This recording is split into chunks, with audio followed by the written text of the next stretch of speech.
In this video, we're going to be setting up the dependencies for the project, or at least the dependencies that we need as of right now, as we add, the networking client, the caching client, and all the other things that we use throughout the course. At those points, I will add those other dependencies, but for now, this is what we need to, get started. So first, actually, one thing I forgot to do was tell you guys where to get, the code for each lecture of these videos. So every lecture in this course has a corresponding branch on Git. I haven't completed the branches yet, so they're not all here right now, but down below in the lecture, you'll see a link to that particular branch, and you'll also see that I wrote a little section there where it shows the specific classes that I changed in this lecture. So what I suggest doing is just looking at those links down below, or you can just check out the project from Git. So, clone the repository, have it on your computer, and then you can just, once you have Android Studio open, you can just select whatever branch you want and get the code that way. But like I said, every lecture is going to have a little section down below where it shows the code, the classes I specifically changed in that lecture. So it tells you exactly, what you need to change to keep up with me. Okay, so let's get started. Let's set up the Kotlin build source directory. Looks like it's actually already here. This should not be here right now. This is some kind of a source code issue. So let's pretend that isn't there. I'm going to delete that directory. Let's go into food to fork compose, and I'm going to move that to the trash. I think that's some kind of a Git caching issue. I'm not really sure. So let's pretend that isn't there. Now let's create a new directory called build source. And inside of build source, I'm going to create a new file and call this build.gradle.kts. And inside this build.gradle.kts, you want to write the following: repositories. Open that up, do JCenter, and then down below that, just do plugins. And inside that one, do Kotlin-DSL. I'm not sure what this character is, this character that's kind of highlighting. I think it's called a tilde. It's the top left of your keyboard.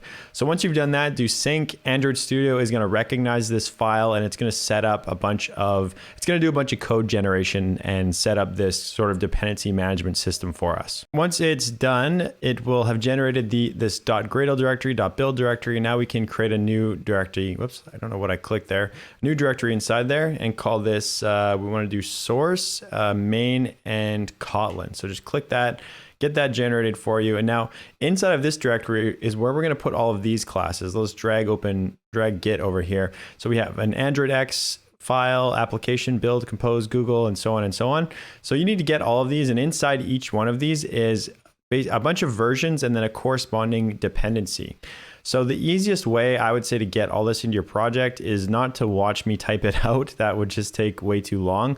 I think probably the best way is if you have the project open, like the Android Studio project open on your computer, just go over here and click the starting point code. And once you have the starting point code, so let me just check that out. So let's just force check out and ruin everything that we just did. Once you have that checked out, you will have everything here. So you can just copy all of these. So just select all of these, press, Control C, or on your Mac, whatever the command is for that, and go to your desktop and then just paste them all. That didn't even work. So if I highlight these, copy, go to the desktop, paste, that doesn't even work for some reason. Okay.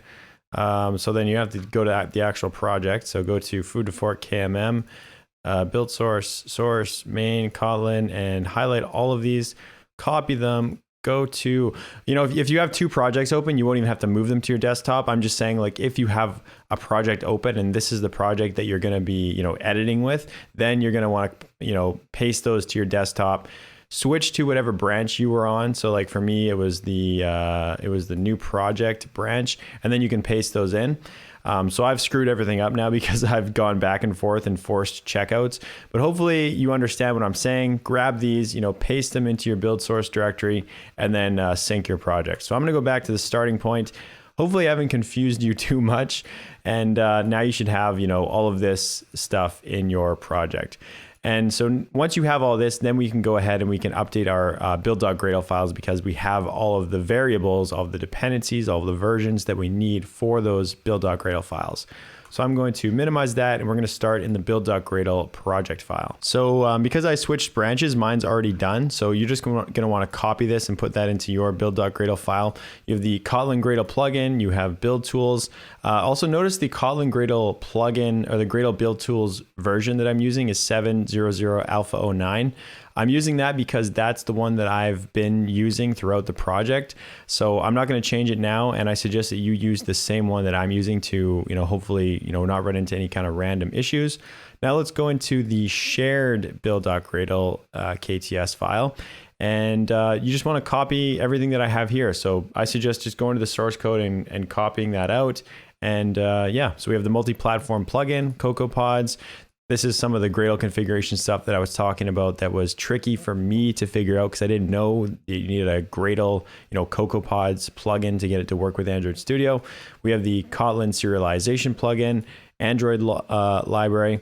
This version, I think this is actually needed for SQL Delight later on. I'm going to leave that there because I'm not 100% sure, but I'm pretty sure this is for SQL Delight later. So technically, I don't think this is needed right now. We have our compile SDK, all those kind of settings, compile options using Java 8. We have, now this is very important because this is not actually in the Kotlin Lang documentation, this configuration. So you're going to want to add this. Anytime I didn't add it, my build always failed. I'm not sure if it was like a caching issue or something weird just going on, but it doesn't seem to cause any problems to have it anyway. So just have this in your configuration just in case.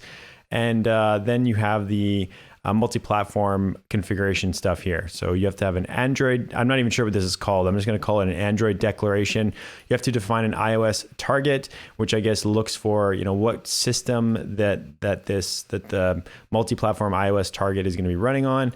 You have this sort of iOS targets. Again, I don't know what it's called, declaration.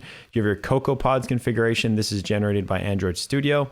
And this is, so if you created a brand new project, your iOS version might not be this. So make sure that this matches with whichever iOS version. We'll come back to that later when we get to the iOS stuff, but just know that that might need to be changed.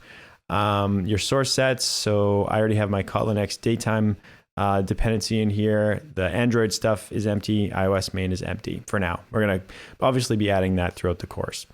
Now let's go to the Android build.gradle file. So your plugins here are the Android app, the Kotlin Android plugin, capped, so that we can add those annotation processing dependencies, serialization again, the other kind of main stuff you always need in your project. We have some build types configuration, build features. So this is for Jetpack Compose. Set that equal to true. Again, we're using Java 8, Kotlin options, JVM target 1.8. I think you can leave this out. I think we don't need that, but I'm going to leave it in there anyway since it's already there. Our Kotlin compiler extension, which is a compose option, and then all of our kind of starting dependencies that we need. So app compat, all those compose dependencies. This is all straight out of the compose documentation, all of the things that you need. The one thing I think that is not in the docs, I think, is compose activity. This is needed. There's some kind of compose feature that we use that we needed to add this. But anyway, everything's here that you need. Google Material, Kotlin X datetime, and then Leak Canary for detecting the memory leaks. Very important that you use debug implementation, by the way, because if you go to release your app to the store and you're using implementation, they're going to get a Leak Canary application installed on their phone. They're going to think that's really weird, and they're probably going to uninstall your app. So very important to use debug implementation there.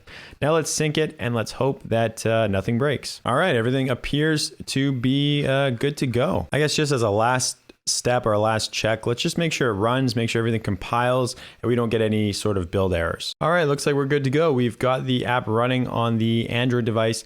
Now I'm not going to check the iOS device. Because at this point, I think what we're going to do is we're just going to focus on the Android client and the shared code as I described in the demo. We're going to be building yeah, we're going to focus on building the Android first and then layering the iOS on top of it, because some of you might not have a Mac. You might not even care about building the iOS version. Maybe you want to just get to know KMM so you can hire a freelancer to build your iOS UI. Whatever the case, I think the best way to go about this is build the Android client, build the shared directory, and then address the iOS at the end. So that's what we're going to do. And in the next video, I believe we're actually going to start coding. So I'll see you there.